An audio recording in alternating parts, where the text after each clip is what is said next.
Hey kids, hey lambs, welcome back to the Hey Lamb podcast. I'm your host Matt, aka Treacle. This is a little safe space where we geek out and talk about Mariah Carey, all things related to Mariah. You can support the podcast by going over to Apple and leaving a fabulous 5-star review. Looking for more 5-star reviews, please, on Apple Podcasts. Get involved on Instagram, it's Hey Lamb Podcast. And if you'd like to leave a tip, you can buy me a little drink at buymeacoffee.com/Hey Lamb. Thank you to everyone who is supporting the podcast. We are just over 3 months in now, and I'm having so much fun. And never more than today, this is a special Pride edition because it is Pride Month, and I have two of my favorite lambs joining me. First up, we have the tantalizing Taz. Hey, Taz. Cheers, darlings. Happy Cheers. Pride. Happy Pride, straight in with a splash. We'll do a group splash in just a second because we also have Ghia. Welcome. Hi, you guys. Looking gorgeous, loving the hair. Thank you. And welcome back to the podcast, both of you. Let's toast to Pride Month. Happy Pride, guys. Happy Pride. I'm on a little vodka Diet Coke. Taz, what are you drinking? I'm on the little Prosecco, darlings. In the Mariah flute, no less. Gia, you're keeping it real with a can of something. Oh my gosh. So I've got a White Claw hard seltzer, black cherry I had in my purse. Someone gave to me. I love that. Like, I just normally be like, oh, I'd randomly found it in the back of the fridge. I just had this in my purse. Never leave home without it. Bottom of the purse, emergency drink. Guys, it is the Pride edition. I mean, it's the first kind of like special edition, really, but we just wanted to acknowledge that it is Pride Month and Mariah is such a fabulous gay icon. So there are many different things we kind of get stuck into in this episode and different moments. I feel like today is going to be all about the moments that Mariah has given us and her gay fan base. But let's just kind of start there and just tell everyone a little bit about how we, identify ourselves, within the Lambily, but also within the LGBTQ plus family as well. So, Taz, you're a gay man. Tell us about that. So I guess I've been a Mariah fan since I'm 13. I'm a little older than 13 now, so let's just put that there. But I guess I've gone through my whole. I was quite late coming out. Actually, I was 27, 28. But I still had all my, you're questioning yourself and you're listening to the music, and I suppose anyone would nearly almost say, oh, if you love Mariah to that level, there's sirens going off here. But so her music, I suppose, would always reach out to me. Like, even when you're singing along to fantasy and you're like, I'm in heaven with my boyfriend. I'm like, okay, should I be singing this? I don't know. You're 15. You're like, okay, I wasn't living the fantasy then, but of course I've made up for it now, darling. But just things like that, just even listening to the songs and, I suppose feeling a certain way inside, but not being able to come to terms with that yourself. Like, as I said, I came up pretty late in life, so trying to make up for it now. And were there any particular songs that really, when you think back to that part of your life that you really oh yeah, that was an anthem for me, or that was the soundtrack of the moment? There was obviously a few songs along the way, we all know, Mariah's theme is iconic from the Rainbow album. But I think actually for me, one of the first ones that resonated with me as a gay person was Hero. You can be the hero lies in you. And I know it probably doesn't maybe reach a lot of people as a gay anthem, but that's what I was taking it from for myself. You look inside yourself and just be proud of yourself. And I know people can probably apply that song to so many scenarios, but that was how I applied it for myself. I love that. Hero is so across the board, and it is that middle of the road, a little generic, little general ballad. But I think people can really turn to it for so many different ways. And I don't know if I've heard someone really point to that as oh, that really was a song for me in that kind of coming out moment. For me, fellow gay man, it was similar, 14, 15, 16, at that point I was realizing. And for me, it was the Rainbow album. Can't take that away. Mariah's theme, it's the Rainbow album. It was the gay album. And I remember playing the Rainbow CD over and over and over. And I remember my stereo had a little window where you could see half of the CD. So I would watch the CD spin. You get the flash of rainbow going round and round. So I was listening to the album and I was watching the CD go round, and I played the heck out of Can't Take That Away. I don't listen to it every day, but I always say it is my favorite Mariah song. The live performance at Divas 2000 is my absolute favorite performance. I love that song to death. It really kind of helped me. I didn't have a happy time at school. I didn't go on to have a really happy time at college and like early adulthood and stuff. And that song was like with me from like 15. So that really helped me. But there's so many songs. I want to get into some of them. But Ghia, tell everyone a little bit about your story, and are there any, immediate songs that come, rush into mind for you? Okay, so I don't know if people over on your channel know that I'm transgender, but I'm trans. I'm a trans female, male to female. So I didn't have Mariah in my life when I was like coming out or going through, actually, wait, when I was like coming out to my mom. It's a different sort of coming out. But when I was like 18 and I was going through this really abusive relationship and I found Mariah, that really tied into the like self-confidence and me like feeling like I was a full-on woman who deserved like, I don't know, proper treatment, just like to be treated like a human, So I think that Butterfly was the first song that gave me strength to look inward and be a better person as a trans woman and fully accept myself as the woman that I always was, if you get what I'm saying. Because before, it was not like that. I really didn't accept myself, even though I knew I was trans. So what kind of, I'd like to, kind of mentally like build like a timeline for people. So Taj, you mentioned you came out at 27. Like when was that, when like you knew and you came out, or what, did it all kind of start like earlier? Did you like walk around, I'm gonna ask both of you, did you walk around with like knowledge of who you really were for a certain amount of time before you then started to share that with people? Because I always find that really interesting, because sometimes the numbers are really different for people. So Taz, how was that kind of for you? I think my story might be like a bit unique as well, because I was in a long term. I actually have a kid, turned 13 now, but like I we was all in a know long term because Mariah knows. We all know, Calvin.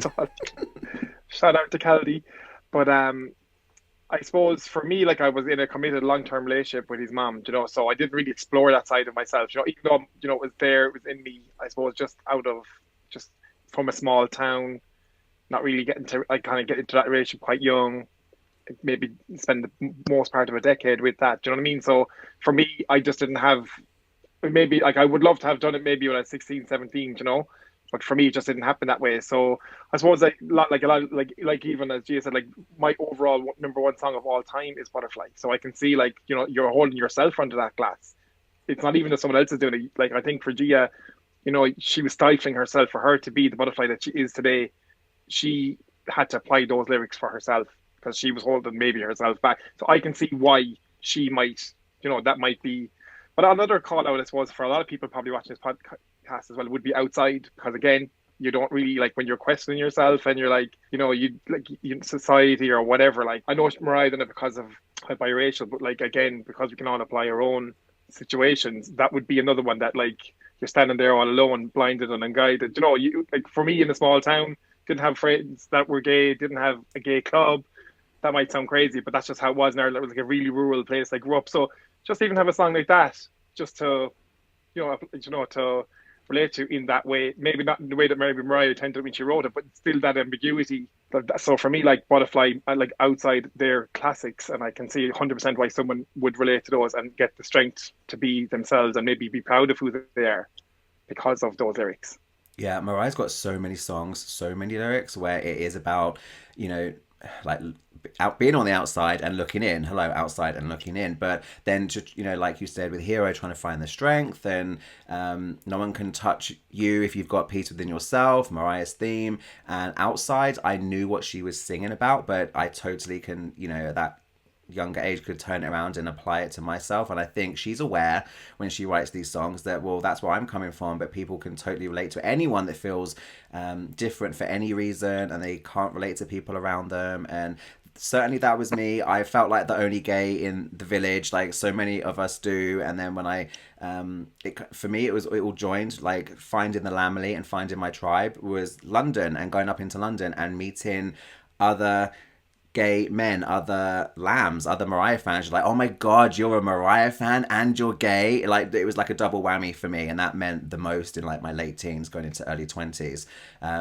I came out at, I think it was 19, 20. Yeah, but I'd certainly walked around with that knowledge for a good 5 years, I think. Certainly the last 3, I was acting on that knowledge and desires, but didn't actually like start telling people until like 19, 20. Ghia, how about you though? Because it's so like different, your experience. And first of all, thank you both of you for coming on today and sharing your stories. I think I just think back, I would love to hear this kind of content when I was that little gay boy, and stuff like that. So I think it's wonderful that you guys are happy to sit and share.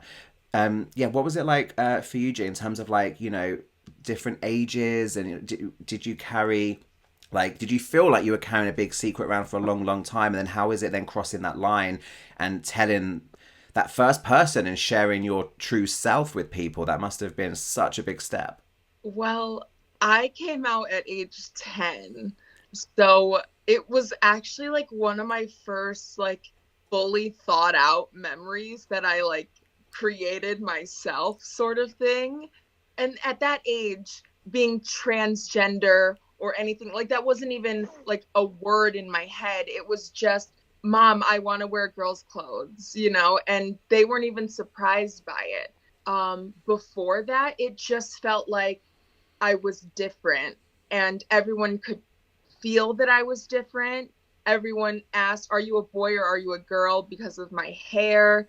So it was always, I was always on the outside, so even at that age, I could feel it. Wow.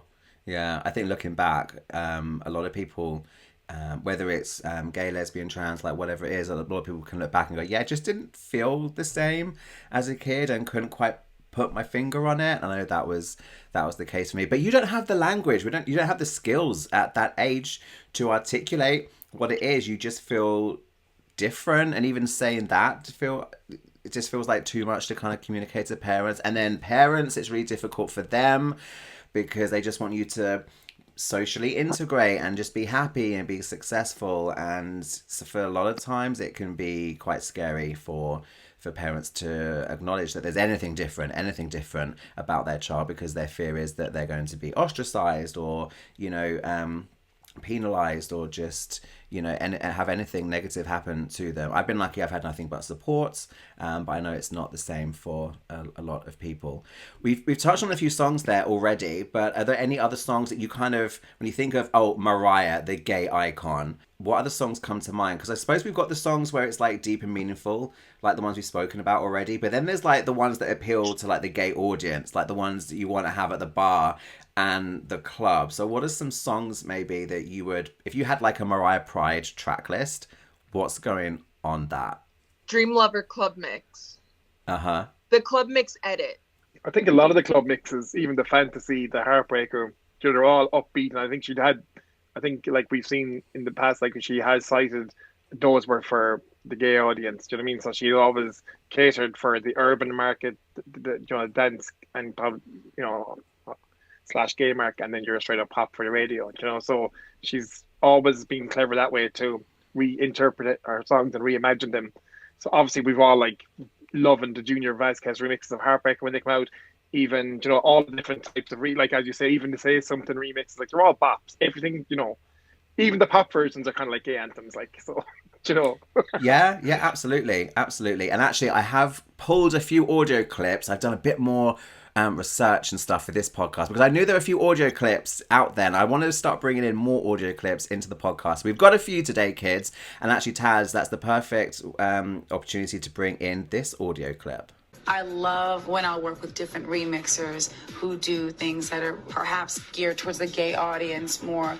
I love to go in and re-sing the songs, rewrite the songs, kind of conceptualize what they're going to be. I mean, obviously, I love the hip-hop versions of the songs that I do, but there's some of those house mixes, like the Dream Lover, remix, that I'm like, this was hot, like whatever. And maybe there's something to be said for that as to why they became so successful. Because it wasn't like I was sitting there calculatedly thinking like, this is for the gay crowd. It was just like, this is me doing what I love to do. I'm reinventing a song over a totally new beat, adding background vocals, adding drama, adding kind of like big vocal moments.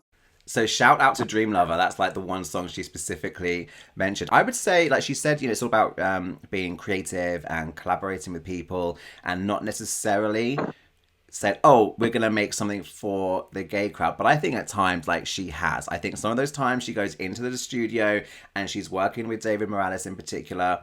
They know what they're serving when they give us a Say Something club mix, Triumphant had some like vintage throwback mixes and things like that. They know what's going to go down well in the gay clubs. When Morales came to work with Mariah for the remix, when she commissioned him to do the Dream Love remix, he had an idea it was going to be the original song, but with a dance beat, like, which was the norm. And she was like, no, I want to re-sing the whole thing on your beat. And he was like, oh my God, this is insane. And that was a huge hit for him in the club in 93. So she was even at that point doing stuff without probably getting the credit for, like, Dream Lover was a game changer, the remix, because she really went in and reimagined that song. And he was even blown away. And he has actually said that in interviews as well, that that was not what I suppose the done thing. It was like, you just send on the stems, you get a remix back, end of. And she was like, no, I want to be in the studio. And, and it's unbelievable what she's doing. Like, she doesn't get the credit for what she does, She's the queen of Christmas, but before that she was the queen of remixes and serving new vocals, big house vocals, big house tracks, remixes. And yeah, she has fed the gay community some really good remixes, and a big part of that is the resung vocals. Ghia, have you got any like favorite club mixes from Mariah? Ooh, favorite club mixes? The Honey Classic mix. That's probably like the one that stands out the most to me, besides like that. Ooh, and Anytime You Need a Friend, that club mix is really good. The CNC. I'm blanking though. What are the other good club mixes? The Always Be My Baby club mixes are amazing. That entire club mix vinyl, both sides of it are everything. Massive Honey fan. I just love the vocals she gives us. But Heartbreaker with If You Should Ever Be Lonely, I love it. It's not like top of my list, but I know it's really, really popular. But there's just so many, and I'm always happy when she gives us like a new moment. Like Say Something, the remixes were really exciting for me, and Triumphant, I'll go for the remixes over the actual track any day of the week, any day. I do need to call out the Can't Take That Away remixes by Morales as well. They're unbelievable as well. They are very, very good. And the Revival Triumphant one, that 10-minute really hot track that I've said it before, but I think she recorded it after her Rainbow London concert. So February the whatever, and she went into the studio in London after being on stage, which is why it's got that late night kind of vibe and the husky tones. I love that. It's my favorite remix of my favorite song. And again, don't need it every day of the week, but sometimes it's just so satisfying to put on. And the fact it's like 10 minutes, I'm like, yes, let's not cut anything. Let's have like breakout moments for the harmonica, and let's have the backing vocals just do their thing for a moment. I love it. It builds so much. We are going to take a very quick break, and then we're going to get into some more of the moments Mariah has given us and the gay Lambily in just a moment. We'll be right back after this. Hey kids, don't forget I've got a special live edition of Lamb vs. Lamb, my Mariah Carey quiz series, coming to my YouTube channel Saturday, June 26th, 7 p.m. in the UK. That's 2 p.m. Eastern, 11 a.m. Pacific. And I'm going to be inviting other lambs to come onto the channel and play against Nath. I have got several of my YouTube channel members lined up. This is going to be so much fun. Put the date in your diary and join us live on my YouTube channel for Lamb vs. Lamb live, Saturday, June 26th. Okay, so Mariah has given us many, many moments, and we're gonna kind of just go all over the place and power through them and see what ones we remember. I've got a little list here in front of me, got some audio clips. One that I don't have an audio clip of, but I want to mention it because I was there. Mariah was at GAY nightclub in London, 2003. Taj, do you remember this? Have you seen video clips on YouTube? Because it's quite rare. I've seen the video clips, yeah, definitely. It was She's kind of nuts. sweaty and it's like little long Yeah, dress like and being carried around. she was like a sweaty mess because it was so hot in the club. It's like Mariah, like in the club, like we've seen before. Like in later years, like 2016, when she's grabbing the microphone and singing a bit of Honey or Fantasy or whichever it was. But yeah, she was over to promote, I think it was Boy I Need You, and of course the whole Charm Bracelet album. And we heard through the grapevine that Mariah might appear at GAY like in 2 days' time or whatever. We had like very minimal notice, so we I don't know if you had to register for free tickets or just, I don't know what it was. I'd been there before anyway, but we went as a group. We got there like really crazy early, got to the front of the stage, which was fine, hanging out. One person go get a drink, come back, having drinks at the front. But then the audience and the crowd starts to build, and then they announce there's something special happening. So we're like, it's happening, Mariah's here. And I would just remember being like, crushed, like ribs pushed into the stage, and there's like however many thousand people behind me, like you can't leave to use the toilet, you can't leave to get a drink, you're now committed. And then they decided her entrance would be from the back through the crowd, so they spent like an hour trying to like part the sea and just try to get like a thing, and then she came on to the butterfly reprise in that silver like metallic gown, like when she did Des O'Connor or something, like really like early back in the day. It was that same sort of silver dress, and they carried her on a chaise longue through the crowd, and she had like a purple mesh fabric over her, and she was brought on stage by like hunky guys in their underwear, and she did Butterfly Reprise, she did Subtle Invitation, and Boy I Need You, and she is there bumping and grinding with the guys, and there's some photos. There's a photo of me with my skinny little brittle 20-year-old hand or whatever, handing her a yellow butterfly on a stick.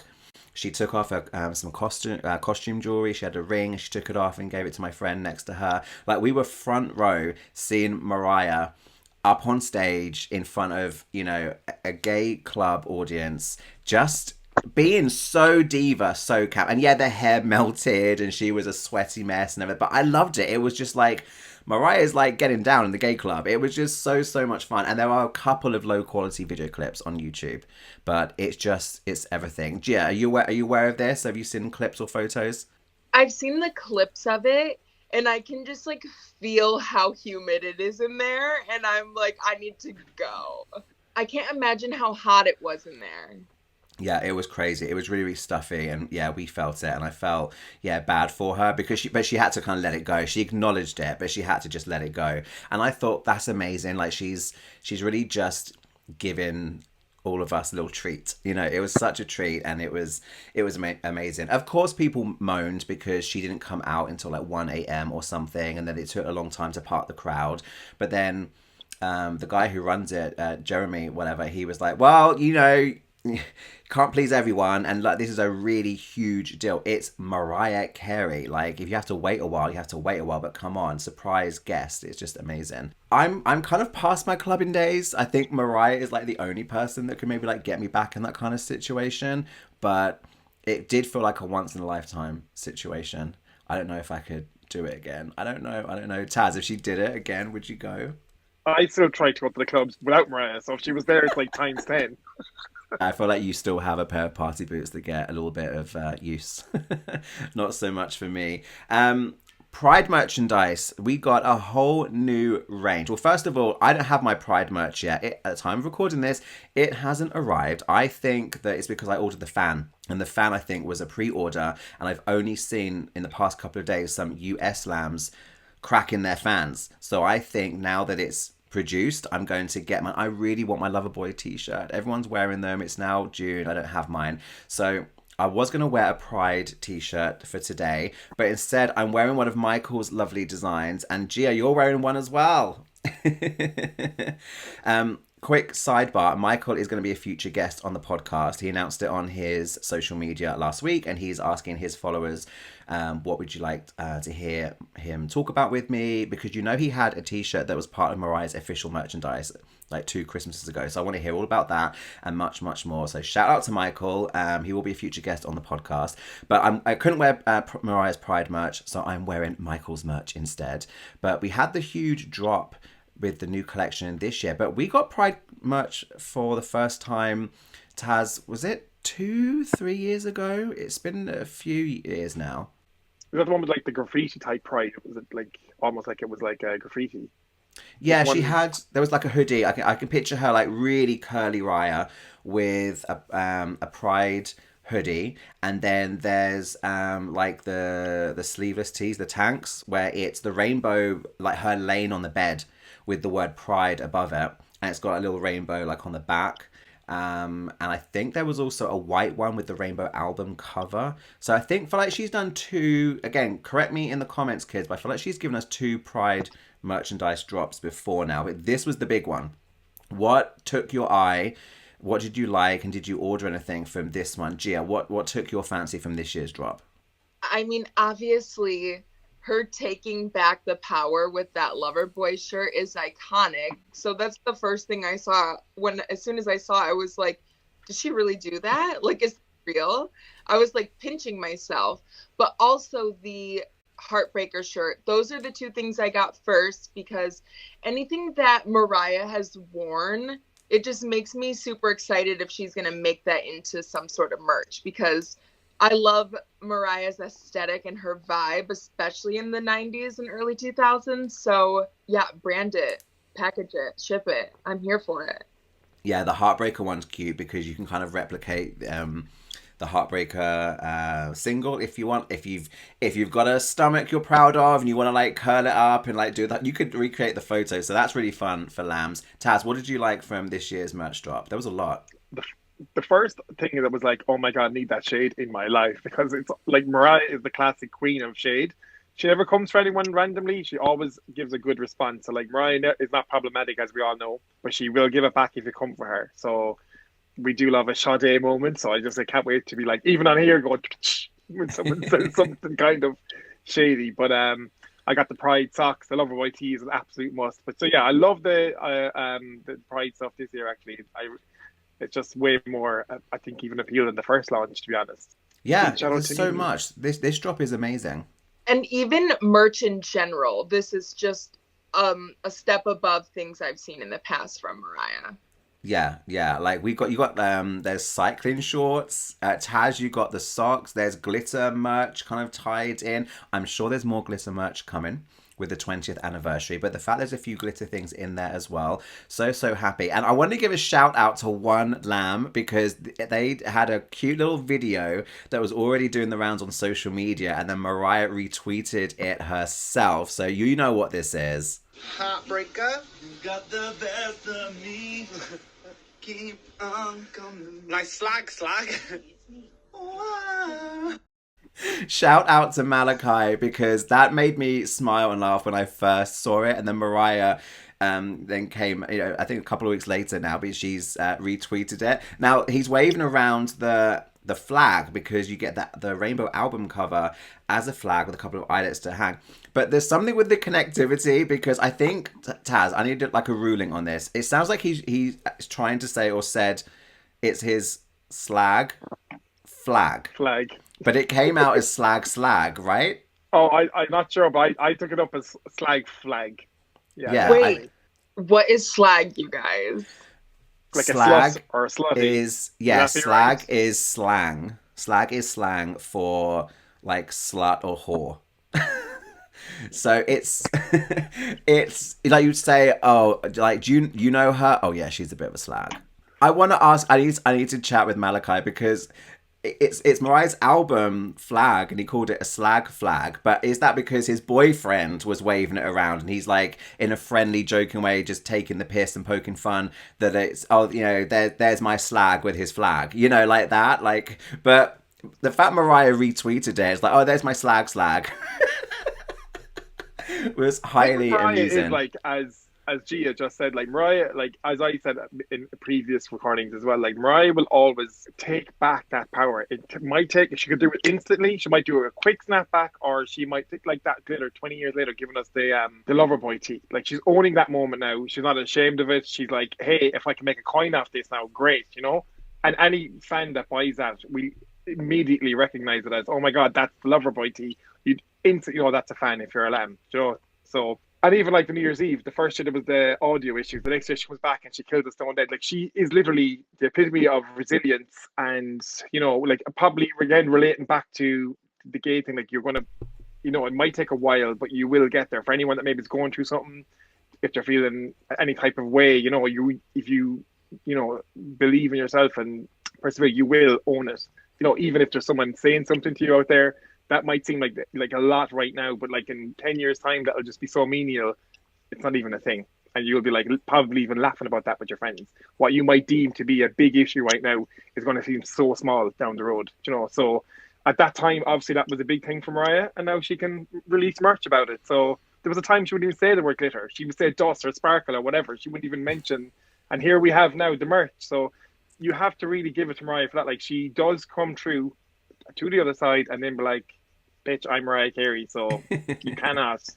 And what I do love about Mariah as well, even for me, before I ever come out and before I even had gay friends, it was the campy, kitsch, funny, I can joke, I can make fun about myself. This is almost a caricature. Like we know there's two Mariahs, like we all know there's a sensitive Mariah who loves her fans and is really deep. But like if you didn't really know her, you probably, like if you weren't a fan or you wanted to dislike her for no reason, you can obviously pin her as the ditzy diva and she hasn't a clue or whatever, but like she's not sitting there with 500 million and she's dumb. She's not. She's a businesswoman. She is levels above where you think she's at. You know, you have to give her the props for everything she's achieved.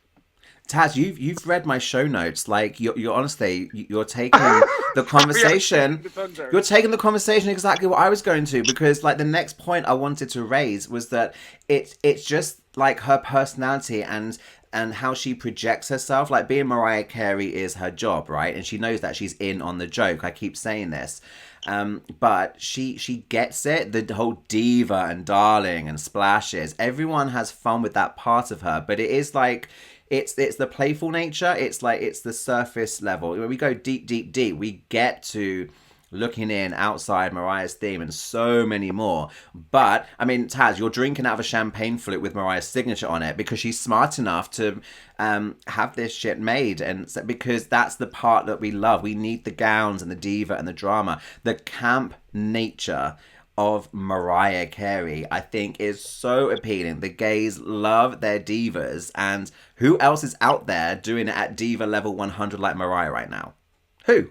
Fucking nobody. Absolutely. I think the camp nature it's so great, and I think it's important that, you know, she gets recognized for not just that, but the fact that she does stand with the gay community and for the gay community. I know that in previous years she's not been really vocal politically, and I think a lot of people that you can point to quicker and go, oh yeah, they are a gay ally. It's because they have been very, very vocal. And I know Mariah's not been that girl, and I totally respect that. I'm not going to sit here and talk about my politics on my tiny little podcast and channel. That's not my preference. And Mariah has got a huge fan base and a huge following.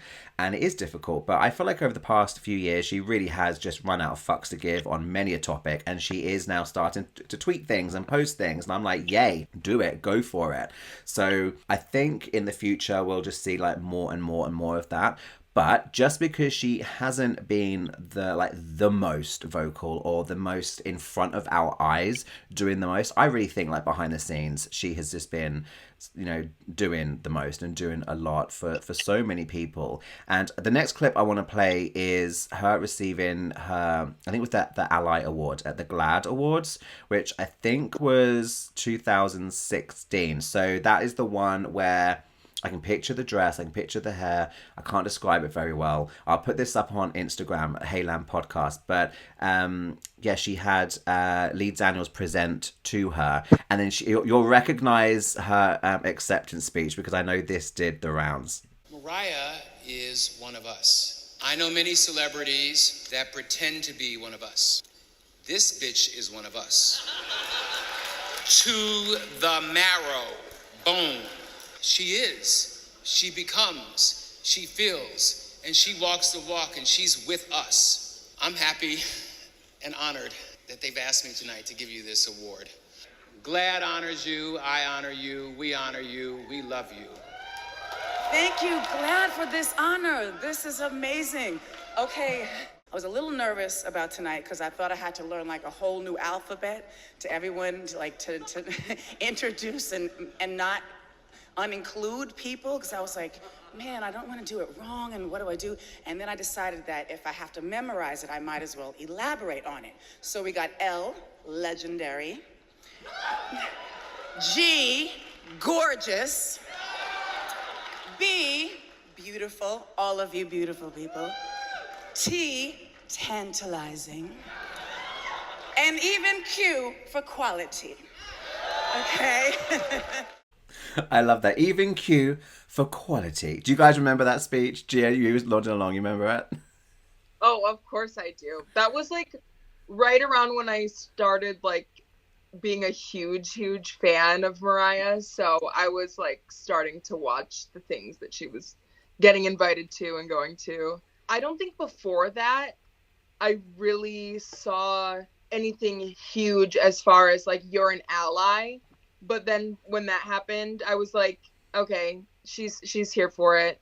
Yeah, I think it's maybe the first time I remember anything kind of being like acknowledged or on record. Taz, do you remember anything before? Because I feel like it was just like conversations or people saying, but there wasn't really a lot of discussion. So when she got that award, I was like, wow, we're now publicly on record and talking about it. And I kind of got maybe why she was a bit nervous, because it was maybe her first time being on such a platform. Was it the first time, Taz, or is it something that you can remember?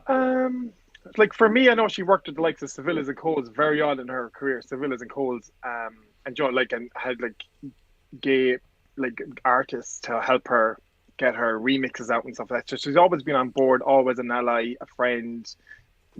I just think through her probably like the first half of her career, she was very meticulously painted. So even in interviews, there'd be someone sitting like to Mariah's right saying that you can't answer that or don't answer this. Even politically, I actually put up a tweet there recently, Matt, to say, Mariah, only as you say lately, Mariah wouldn't have dreamt doing this 20 years ago. There would have been someone saying, you have this image. She was so controlled. She actually has a team running out that I think allows her to be free. She wants to tweet about something, she decides now that she can do that.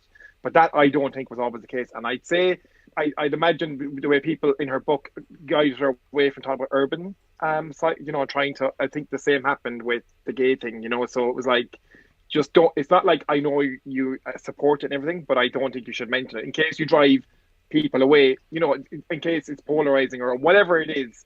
For whatever reason, it was just better off to just not mention it, whether it was politics, whether it was supporting the gay community, or as we know, there are other artists that are really on board.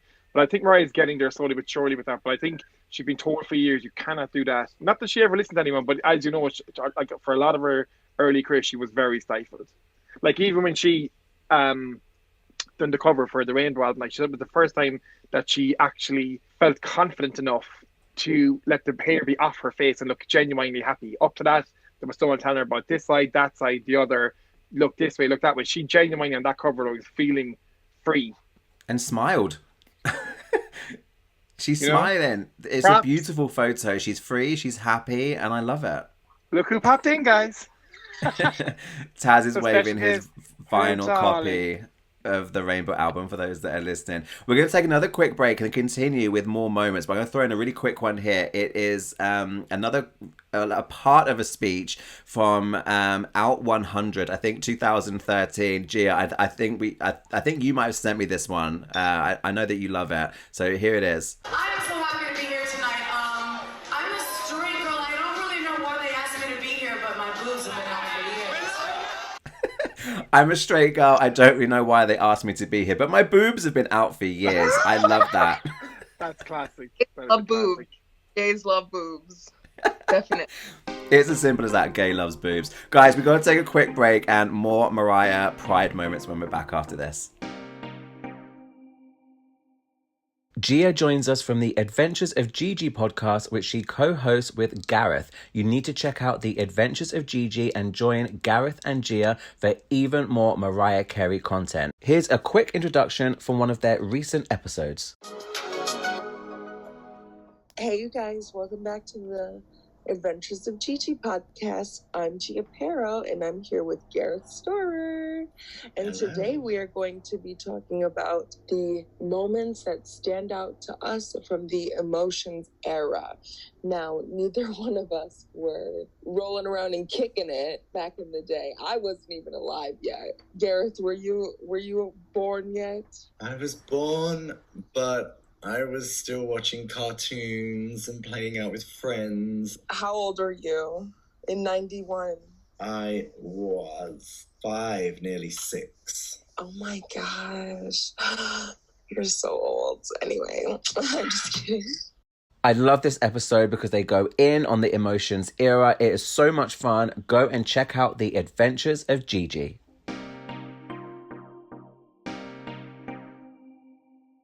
And we are back. The next thing I want to talk about is a very significant announcement Mariah made on social media that the gay community over here in the UK, Ghia, jumped on, and then the world just went crazy. So here's what Mariah said. People keep asking me, am I doing Brighton Pride this year? And I guess, my answer is, do I have an album called Rainbow?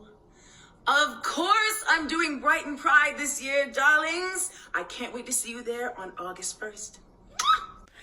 And it was so well received. I think in the clip she's wearing the Obsessed cropped hoodie from her store, and it was rumored, wasn't it, Taz? Do you remember it was rumored leading up that she was maybe going to do it, and then it was announced it all happened very, very quickly. Taz, you're over in Ireland. Did you have thoughts or plans to come over before Miss Rona flew in and cancelled everything? Were you planning on popping over? I was going to be there, bells and whistles, of course, 100%. But actually, I didn't believe it when I first heard the rumor, and I was like, she's not going to come to Brighton in England. That's not going to happen. It's like the Jay-Z article recently. This is just baloney or whatever, you're like, there's no way this is happening. Then I was like, first of all, she's never kind of done an explicit gay event, even though she's the campy queen and she's been to Ghia. Well, she's never actually done something that was solely for the gays. I was living for the moment. I was like, oh my God. People are going to come internationally. I know people that were coming from America and everywhere. This is a huge deal, because that's what we've always wanted. So, and then I was like, wait, maybe, Britney Spears has done this, so there's a chance, So, but when she announced herself, I was like, oh my God, it's actually happening. This is insane, Yeah, I didn't want to believe it because, Ghia, just to give you context, I live next to Brighton. It is so close. I moved along the coast and I was 45 minutes one side of Brighton, and now I'm 45 minutes, if that, the other side of Brighton. And I've been going to Brighton for years. I had some of my early clubbing nights at the gay clubs there, and I've got friends in Brighton. Brighton is my area, so it's not like London, but even that, London is I can be in London in an hour and a half, 2 hours. Brighton is where I kind of grew up in that area. So I was like, Mariah's coming to me. She's coming to see me. It's she's going to be local to me. It's crazy. And then it all kind of changed. So 2 questions, guys. First of all, do you think they're going to try and rebook her and do it again? And then secondly, if she is going to do Brighton Pride, because I feel like she kind of owes it to us now because she said she was going to do it. If she does end up doing it, what do we think she was planning for that set? That's really interesting for me because it's a gay event, a gay audience, and she can do something different with it. I don't know. Ghia, do you think she's going to maybe do it again? Try and book it again? I'd hope so. I would love to see a Mariah Pride set list, what would she have put together for it? And I was actually excited for it. I would have made plans to go there because I missed the final leg of the Butterfly Return show. So I was really going to make plans to go see her at Pride. Well, I'll put you up, fly over. She's just down the road for me, like I said. So I'll put you up. We'll meet Taz there and we'll go to see Mariah at Brighton Pride. You better put me up too, girl. Oh yeah, you're coming over. Okay, I've got to pull out sofa, but you know I've had multiple guests. There's inflatables. I'll make it You'll have happen. like 30 lambs on the floor, whatever. It's a lamb I'll pick the fest. floor. I'm fine with the floor. If we get to see Mariah headline Pride, I think that would be fine. I could last a night or two. Yeah, no, I love it. I love it. I really do hope she's going to be rebooked. People said, "Do you think they're going to rebook for 2021?" And I always said no because I think she just cleared her schedule, and you can't predict how far in advance things are going to be okay. I wonder how far in advance they managed to book her for that, you know? So I never thought it would be 2021. And then they did announce it and then they cancelled it, you know? So I don't think this year was ever a safe bet, but maybe 22, 23. So let's say she's going to do it. You guys are coming over. Taz, you're in, you're coming. What's on the set list, Taz, for Brighton Pride? So we can tell Mariah, what do we want? So yeah, I don't know if she would have used Brighton to promote Caution at that point, because Caution was well past that point. So it could have been just her. I think she would be I think this would be like, you know, I think this would be the ultimate for the fans, because this would be Mariah camping it up times 1,000. She, whatever it takes, she, like, for Pride, I can just imagine her. Whatever is extra, she's there and she's doing it. Whatever is extra, she's doing it. Yeah, it needs to be festive, the most extra everything. We need like the club mixes. If she's doing like a 30-minute set, we need like the club mix of something when she goes and does like an outfit change. I want like the glitter moment of the Caution tour where it's bright colors, feather boa, and she's like really having like so much fun on stage. Guys, I've got more moments, but like the minutes are ticking away. Right, I want to talk very quickly about that Ellen quote. I want to play it and maybe that like does the bit, but here's Mariah defending, well, gender. Do you really want someone imposing their sex ideas on you? And you think that if I'm imposing, if I guess, you think that's going to be... I mean, you can guess whatever you like, right. but... Because they have little things, right? Well, yes, but you can wait to see those things, or you cannot see those then things. I won't even give you because that's my impression. Part of the problem. That was my whole thing, where I was like...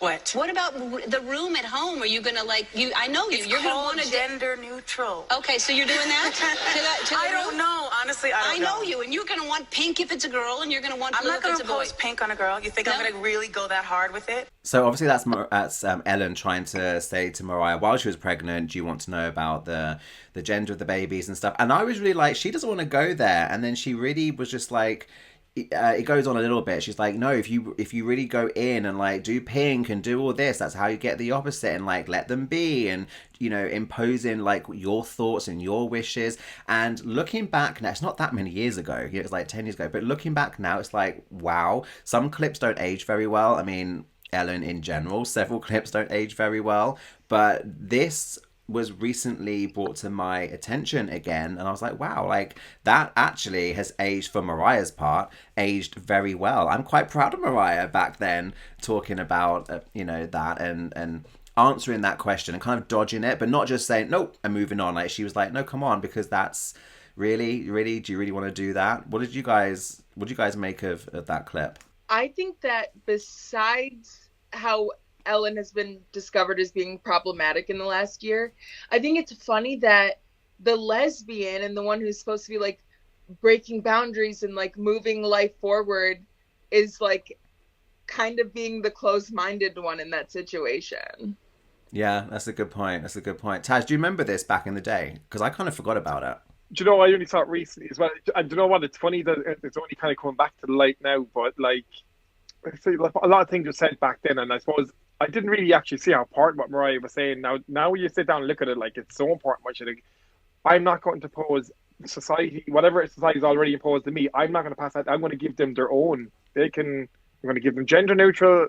So basically, if my boy likes pink, then he likes pink. You know, I'm not going to tell them, oh, you can't like pink because you're a boy.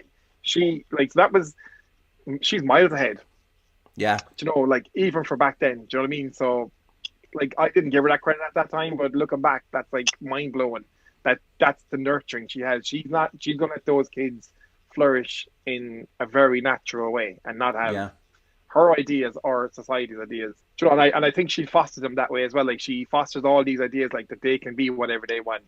She won't push them in any general direction, but I think she'll be fully on board to support them in every way, no matter what. You know. Mariah Carey is also parenting goals. I mean, just add it to the list. It's just amazing. Here's a quick one. There's been a couple of instances of Lambs getting engaged at Mariah concerts, but then on Watch What Happens Live or like the after show or something, there was a caller, and yeah, this. Darling, I have to apologize first. I faked a marriage proposal once at your Vegas show, and you were so sweet and invited us backstage. I didn't know how to get your attention. You really Darling, faked it? So I did, darling. I felt horrible lying to you, but darling, you got me. He's like, I did, darling. I can't believe you did that, but I ain't mad at you. I can see, I've seen 2 clips of marriage proposals, and she took it in good humor. But and again, I love that she'll have people up on stage and having those moments. I hate to like rush through, but there's one thing that I think is part of like a bigger conversation. But this clip I forgot about. One of the first people to have gunkles, gay uncles, from the time that I was. Just for the people that don't know, I thought I was allowed to say. If I'm not allowed to say that, tell me now. So I don't want to hear she was offensive, she was rude. I'm talking about 2 people that might as well have been married. They were my template for a great relationship, and they were my mom's real friends. And when there was a snowstorm or anything that happened, we walked up to their house. They took care of us. I mean, that's going back to the memoir. I think that's like a bigger conversation for another day. But again, like this is going back to maybe 2013, 14 time. I'm not sure. But before we have the memoir, before she really talks in the depth that she did about having those people in her life, and she grew up around gay men. There's this couple, and that was a better template of a functional, stable relationship than her own parents' one. And she spoke about that a lot in the memoir, and that meant a lot to me. Have you guys heard that clip before? Taz, have you heard that before? I've heard her saying like, and I've heard that like in like print, but I never heard that clip. So if you don't mind afterwards sending me where that came from, because I like to hear it fleshed out or whatever she says. Of course. Ghia, have you heard that clip? I heard it actually before the book came out. So I knew about the gunkles and things of that nature. But then when the book came out and then that clip resurfaced, I think I sent that clip to you. I don't even remember what clips we sent to each other. But as soon as I saw that clip, I was like, I remember this from many years ago. One final thing, and it's actually quite a big thing. I mean, Someone's Ugly Daughter. There is a track on there, Prom Queen. Now, I have skipped through the album, but I've always kind of been waiting for Mariah's version. So I didn't pick up on this, but somebody tweeted this, and I shared this with you guys before we recorded. Just the other day, I shared the lyrics to Prom Queen. On the day he turned 16, he washed his face and brushed his teeth, looked in the mirror longingly, said, I could be the next prom queen. He closed the door and went to school and tried to act so very cool. Living a double life isn't so very nice. Sometimes he isn't sure if he's a boy or a girl.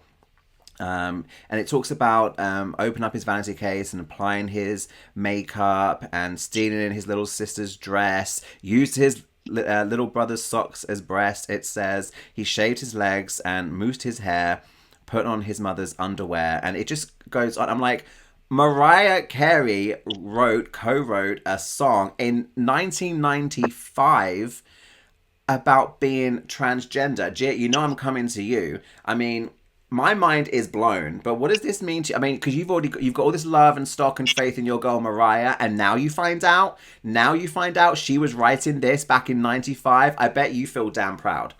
I'm so proud of my girl Mariah. I had no idea before we were in our group chat getting ready for this that was even a thing, because I was waiting for like an official chick moment to happen. My transgender song by Mariah has always been Looking In, because you look at me and see the girl who lives inside the golden world. You know what I mean? But to have an actual song and lyrics that are about being trans, written by my queen, like I'm getting like kind of chills right now. Like I'm shook, honestly, but I'm really happy and I'm proud of my girl. Yeah, so. Absolutely. I really hope we do get the version that she has kind of hinted or said, she wants to put out, because I'm like, of all the songs on the album, that's the one that, yeah, of course, I want to hear. Taz, what do you make of this moment? Because this is like mind blowing for me. I heard that there was a track about that topic, but I'd actually never listened to it. So probably like G as well. But when you sent through the lyrics the other day, I was like, oh my God, I need to get this song up. And I listened to it, and it's like as you say, 1995, like that's eons ago. Do you know what I mean? Like, even here in my own country, like homosexuality was decriminalized in 1993. This is like 2 years later.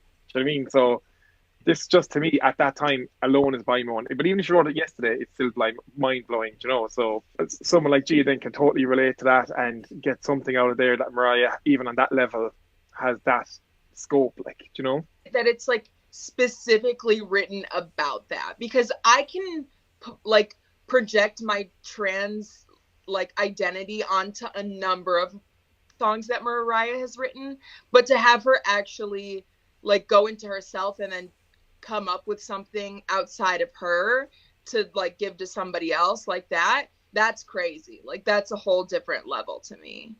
Yeah, such a gift. And like I said, I really hope we do get that song, that album. We really do need it. We're kind of running out of time, guys, and there were so many moments. This is like the short list that we came up with, but I feel like it's a conversation I want to keep having. So guys, if there are other moments that Mariah has given the LGBTQ plus community and more, like, just let us know. Hey Lamb Podcast, get involved on Instagram and share these moments, because yeah, Taz, is that video clip that I want to send to you now, or maybe some other people can bring some other things to our attention and we can share it on Instagram at Hey Lamb Podcast. We've got just enough time to play the resident game. It is time for Spin, Pin or Bin.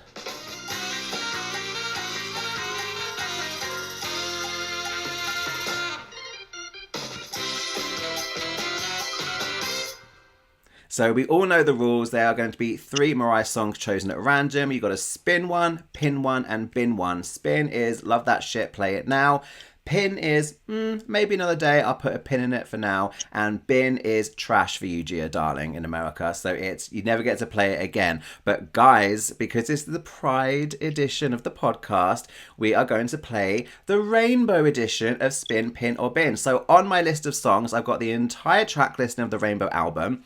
And I threw in the Heartbreaker If You Should Ever Be Lonely remix. I've got the Mariah's Revival Triumphant mix of Can't Take That Away. I threw in the Against All Odds duet version, and I had to put in the Make It Last remix of Thank God I Found You. So those are the song options, and we are going to pick 3 at random. Here we go. They're already preloaded in my random generator. The first song is Cry Baby. Second song is Heartbreaker Remix. And the third song is After Tonight. Okay, so we didn't get any of the bonus 4 that I put in. We have got 3 songs from the original track listing. So Cry Baby, Heartbreaker Remix, After Tonight. One's got to be spin, one's got to be pin, one's got to be bin. Taz, I'm going to put you on the spot and come to you first. What are you going to do? So my initial thought is spin the Heartbreak remix, pin Crybaby, and bin After Tonight. Okay. Ghia? I think I'm gonna spin Crybaby, pin After Tonight, and bin Heartbreaker remix, just because there's another Heartbreaker. Oh my gosh, and I am going to spin Crybaby, pin Heartbreaker remix, and bin After Tonight. So we're all different. I think actually Rainbow, the only thing I can like confidently bin would be did I do that? Ex-girlfriend. I think I've binned that before. I don't know. I don't want to like name all my bins and then get people hate on me, but yeah. Okay, that was a lightning round of spin, pin or bin. Guys, we are out of time, sadly. That hour went really, really quickly. Now, before we say goodbye here on the podcast, I just want to let the kids know that we do have an after show here on the Hey Lamb podcast. It's on my YouTube channel. It's called Hey Lamb Extra Chop. Now, I'm going to carry on talking with Taz and with Ghia over on the after show, and we are going to go into the Rainbow album, and we're going to like talk about it, kiki. Maybe we'll do an extended spin, pin, or bin. Maybe we'll do a couple of shuffles or something. So if you want to get the after show, you have to be a member of my YouTube channel. channel. So check out the link in the description. Taz and Ghia, thank you both so much for joining me, and I'll see you in a few minutes in the after show. But go ahead and remind the children where they can follow you. Taz, where can people get extra Taz Conway?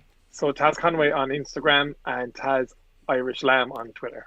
Perfect. And Ghia? You can find me at _queen_G on Instagram. And the Adventures of Gigi podcast. Oh, and the it's the Adventures of Gigi on Instagram. Yes. I've got you covered. It'll be in the description and it'll be up on the screen, the video version. But you guys have got to go and check out Gareth and Ghia on the Adventures of Gigi podcast for another Mariah podcast, because 1 isn't enough, 2 isn't enough. There's so many out there and it's all good gravy. So go and get it. Taz and Ghia, I'll see you in the after show. Thank you so much. Thank you. Bye-bye. Bye. Happy Pride Month.